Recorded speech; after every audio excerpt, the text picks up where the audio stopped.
Deputada, eu queria voltar um pouquinho. Você falou da tua escolha pelo PSB lá atrás, né? O nome do Márcio França, na região da Baixada Santista, foi prefeito de São Vicente, Isso, enfim. bem aprovado.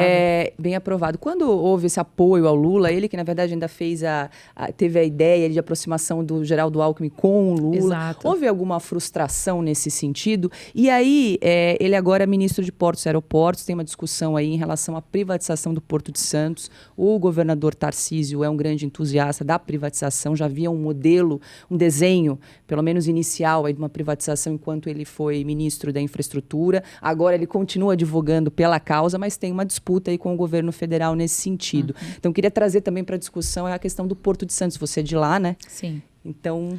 Eu gostei muito e acompanhei o trabalho do Tarcísio enquanto ministro da Infraestrutura, vi as transformações do Porto de Santos.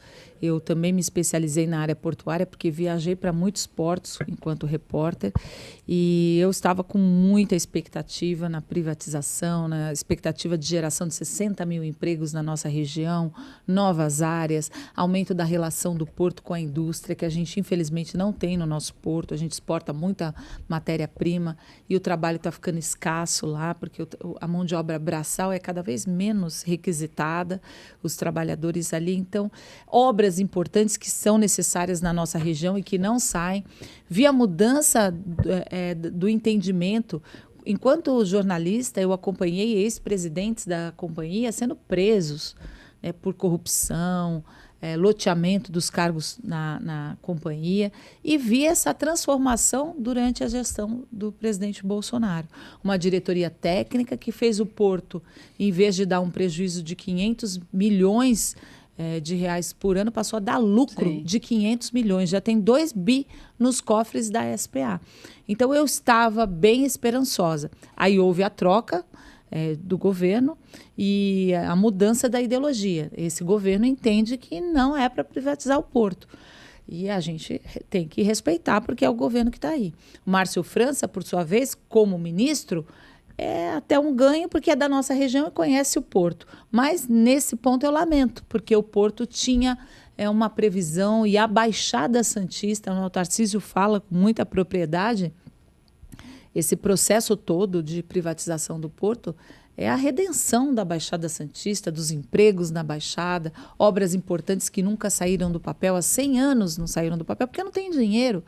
Então, se não vai privatizar, da onde vai vir o dinheiro para que os acessos sejam facilitados no Porto de Santos, para que obras importantes sejam feitas, para que a revitalização de áreas portuárias também seja feita, e que não sai, infelizmente não sai, não tem recurso. É muito dinheiro necessário e a privatização daria essa contrapartida. Pois é, mas por que o Márcio França é contra a privatização? Se ele é da região e tem toda... eu estive lá recentemente para pegar um navio ali, né, na região. Você vê uma região muito degradada, né? Aquela região precisaria ser revitalizada.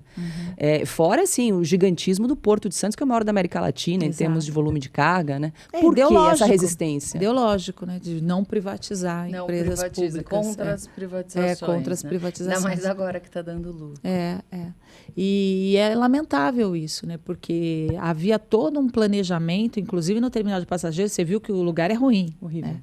Para você chegar, havia toda uma previsão de transferência do terminal de passageiros, onde ele está hoje, que está bem no meio, né, da movimentação de cargas. É uma confusão.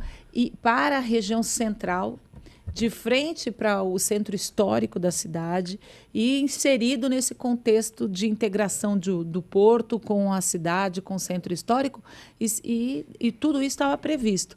Aí tem o ministro falando que a revitalização vai continuar. Essa semana anunciaram um calçadão, mas são recursos menores. A principal obra ali só seria possível nesse pacote de privatização, porque está avaliado em quase 5 bilhões, que é a ligação seca que a gente tanto fala entre Santos e Guarujá. E o governo federal diz que vai fazer. O Tarcísio, ele não desistiu ainda dessa ideia da privatização. Ele não desistiu porque ele sabe que é o melhor. Ele vê, né, o que é o melhor para a nossa região. E tem insistido bastante. Inclusive, colocou essa obra de privatização de construção, aliás, da ligação seca, que independe da privatização, na relação de parcerias público-privadas do governo do Estado. Então, está esperançoso de convencer o governo federal, mas mesmo que não convença, essa obra que é importante não é obra diretamente na área portuária, é nas cidades ali. E ele tem a expectativa de pôr para frente, sim. Inclusive, essa semana deu uma entrevista sobre isso.